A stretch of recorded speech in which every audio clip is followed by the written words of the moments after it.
Hello, अस्सलाम वालेकुम। KD family के जितने भी मेंबर्स हैं उन सबको डॉक्टर शाजिया नूर का बहुत बहुत सलाम हो।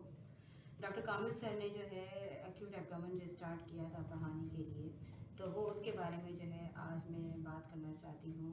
एब्डोमेन के लोअर एब्डोमेन के बारे में। ये जो हमारा एब्डोमेन है, इसके अंदर जो अंडर द अम्बिलिकल रीजन के जितने भी फीमेल रिप्रोडक्टिव ऑर्गन्स होते हैं, इनको हम कहते हैं लोअर एब्डोमेन या अंडर द अम्बिलिकल रीजन या हाइपोगैस्ट्रिक रीजन। इसमें जितने भी फीमेल रिप्रोडक्टिव ऑर्गन आते हैं उनमें एक मोस्ट कॉमन प्रॉब्लम होती है जिसे हम कहते हैं PID। PID, P मतलब पेल्विक, I मतलब इन्फ्लामेटरी,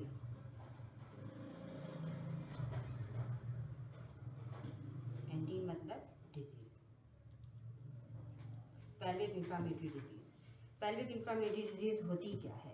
ये एक पेल्विक इन्फ्लामेटरी डिजीज़ जो है ये है inflammation of the mucous membrane of female reproductive organ, जो कि म्यूकस मेम्ब्रेन की जो एपिथेलियल लेयर होती है उसको डैमेज कर देती है। उसमें स्कारिंग एंड एडिशंस जो है वो आना शुरू हो जाते हैं, जिनमें अमूमन आता है सल्पिंजाइटिस यानी फैल्लोपियन ट्यूब की जो है इन्फ्लेमेशन, ओफ्राइटिस यानी ओवरीज की इन्फ्लेमेशन या ओवराइटिस। ओफ्राइटिस और ओवराइटिस दोनों टर्मिनोलॉजी यूज़ की जाती है, जिसको हम कहते हैं ओवरीज या ओवेरियन इन्फ्लेमेशन, एंड मेट्राइटिस यानी यूट्रस की जो है इन्फ्लेमेशन।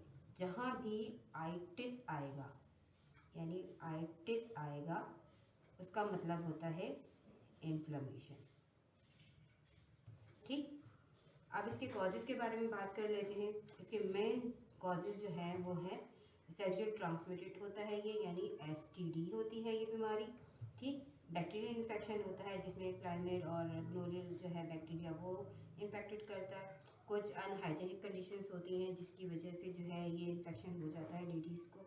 एंड रिप्रोडक्टिव सिस्टम्स के जो है कुछ सर्जरीज होती हैं या लाइक अबॉर्शन जिसे हम DNC कहते हैं, मिसकैरेजेस वगैरह, या नॉर्मल वेजिनल चाइल्ड बर्थ होता है वो भी। इसके बाद अमूमन जो है वो लेडीज़ को या वुमेंस को जो है वो PID हो जाता है, या अपेंडिसाइटिस वगैरह इस टाइप की कोई भी प्रॉब्लम्स होती है तो उसमें भी PID हो जाता है। अगर हम सिम्टम्स के बारे में बात करें तो इसमें जो है ज़्यादातर जो है बहुत सिम्टम्स का पता नहीं लगता, सिम्टम्स आते ही नहीं है PID में, लेकिन PID होता है।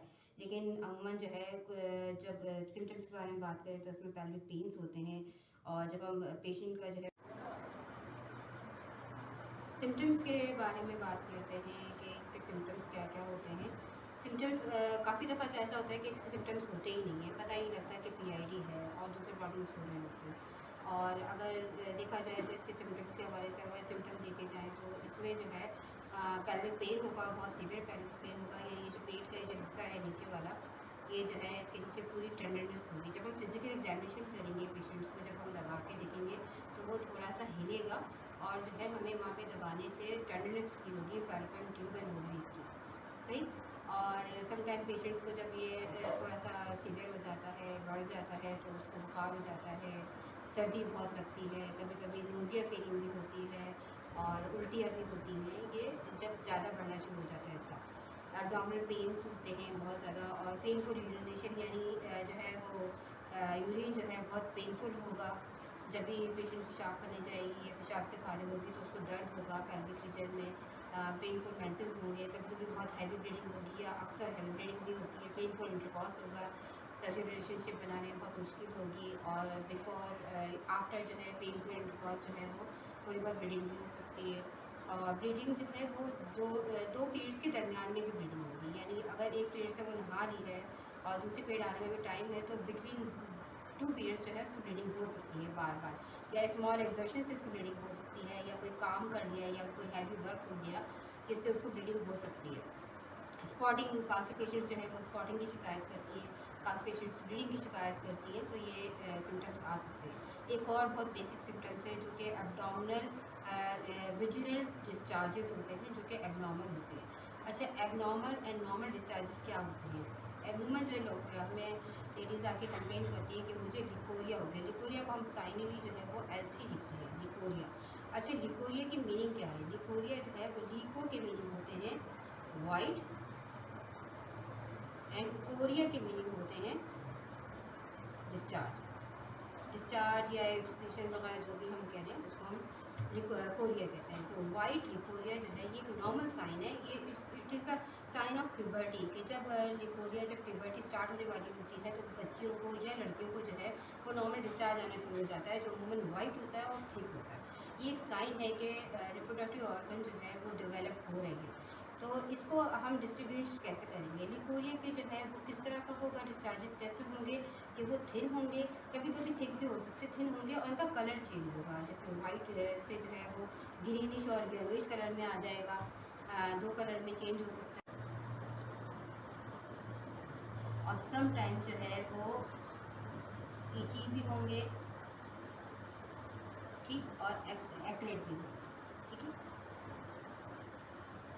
और इसके डिस्चार्ज मर्क्स और डिस्चार्ज जो है वो ग्रीनिश टून होगा।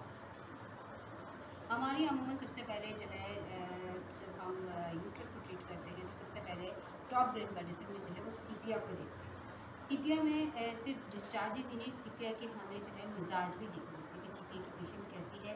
लेकिन सीपिया के लिकोरिया जो है वो जब भी सीपिया का लिकोरिया होगा तो वो होगा येलोइश,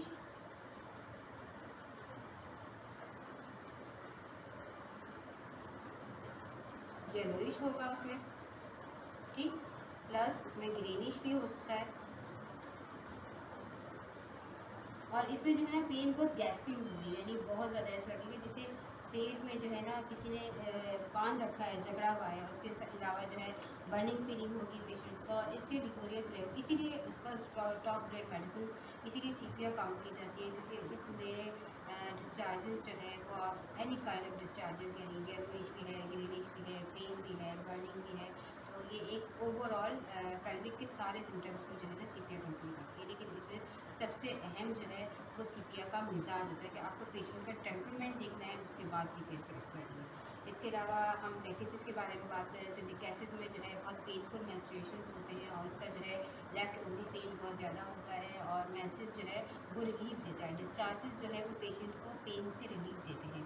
इसके अलावा जो है हम प्लाटिना के बारे में बात करें तो प्लाटिना में पेशेंट बहुत प्राउडली फील करती है, अपने आप को लोगों से बहुत बेहतर फील करती है। कोलोसिन के बारे में बात करें तो कोलोसिन में जब भी पेन होगा तो पेशेंट जो है पेट को ज़ोर से दबाएगी, आगे की तरफ झुकेगी, उससे उसको पेन से जो है ना रिलीफ मिलेगा। ज़ेल्थोज़ाइलम इज़ वेरी वेरी वेरी जो है वो टॉप मेडिसिन है फॉर पेनफुल मेंसेस। ज़ेल्थोज़ाइलम के तो रिज़ल्ट इतने आला हैं कि मैंने इसको पेन बहुत सीवियर पेन डिस्मेनोरिया में मैंने जब भी इसको दिया है तो कभी मुझे नाउमीद ही नहीं होती। ज़ेल्थोज़ाइलम में top grade medicine for painful menses है डिस्मेनोरिया। पल्सेटीला जो है पल्सेटीला को भी मिजाज के हिसाब से आप दे सकते हैं। पेशेंट का आप कॉन्स्टिट्यूशन देखें, पल्सेटीला का मिजाज देखें, फिर आप पल्सेटीला को जो है वो आप प्रिस्क्राइब कर सकते हैं। Staphysagria is a very very best medicine for psychosomatic disorder, यानी जहाँ पे भी पेशेंट साइकोसोमेटिक डिसऑर्डर के साथ किसी पेनफुल कंडीशन में आती है, चाहे पीआईडी हो, चाहे डिस्मेनोरिया हो, चाहे लिकोरिया हो, तो सारी चीज़ों को कन्वर्ट करती है। ये थोड़ा सा हो गया डिस्क्रिप्शन फॉर मेडिसिन। इंशाल्लाह नेक्स्ट वीडियो या ऑडियो में आपको लिकोरिया के बारे में फेरम फॉस है, ठीक, एंड सल्फर है, एंड फॉस्फोरस है, मेडोलिना में, ये सारी हमारी जो है इन्फ्लेमेशन की मेडिसिन आती है। सबसे पहले हम अगर पैथोलॉजिकल कंडीशन के हवाले से अगर मेडिसिन प्रिस्क्राइब करें तो मेट्राइटिस में सबसे पहले मेडिसिन आती है वो आती है ऑरोमियल नेट्रोनिटम। ऑरोमियल नेट्रोनिटम जो है वो इन्फ्लेमेशन प्लस जो है मेट्राइटिस यानी यूट्रस की जो इन्फ्लेमेशन होती है उसको फर्स्ट ग्रेड मेडिसिन है। और ये आप जो है ओवेरियन इन्फ्लेमेशन में भी दे सकती है, यूट्राइटिस में भी दे सकती है। दूसरी मेडिसिन है मेलकम सेल। मेलकम सेल जो है ये है हनी प्लस सॉल्ट, जो ये बनती जो है हनी प्लस सॉल्ट से बनती है और ये मेट्राइटिस के साथ साथ सर्विसाइटिस यानी इन्फ्लेमेशन ऑफ द सर्विक्स में भी दी जा सकती है। मगसॉल भी बहुत बेहतरीन मेडिसिन मेट्राइटिस के लिए। पैथोलॉजिकल कंडीशन में ओराइटिस के लिए जो है सबसे बेहतरीन मेडिसिन में जो सबसे फर्स्ट ऑफ ऑल आती हैं वो है apis, lachesis, platina, colocynth, sepia and xanthoxylum. Pathological condition के हवाले से सल्फिंजाइटिस में जो मेडिसिन आती हैं सबसे पहले कॉमन ये वो मेडिसिन हैं जो मैं आपको रिपोर्टाइजेशन के हवाले से बताऊँ, जो रिपोर्टरी में कैंट रिपोर्टरी में जो है या वो आपको मिलेंगी। इसमें सबसे पहले जो आती है नहीं सॉरी कैंट की बोरिक रिपोर्टरी में आपको मिलेगी। सल्फिंजाइटिस में मेडिसिन आती हैं मक्सॉल, रियाजोड, सीपिया, कोलोसिंथेस, साइलीशिया, वल्सेटिला, स्टेफिसिगेरियन हाइड्रोसिस। और इसके अलावा जो है आप इसमें एज अ गनोरियल इन्फेक्शन के लिए आप मेडोलाइनम भी सेलेक्ट कर सकते हैं। ये हो गई हमारी पैथोलॉजिकल के हवाले से जब हम मेडिसिन प्रिस्क्राइब करेंगे या फर्स्ट एड मेडिसिन चला जाएगी। अब मैं थोड़ा सा इनको डिस्टिंग्विश करना चाहती हूँ।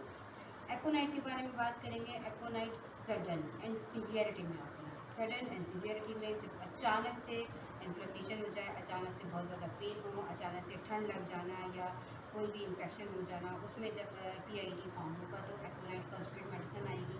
बैलेट होना, बहुत सीवियर पेन होगा, बर्निंग होगी और जो है सडन पेन आएंगे और सडन कम हो जाएंगे। तो बैलेट होना बहुत बेहतरीन है।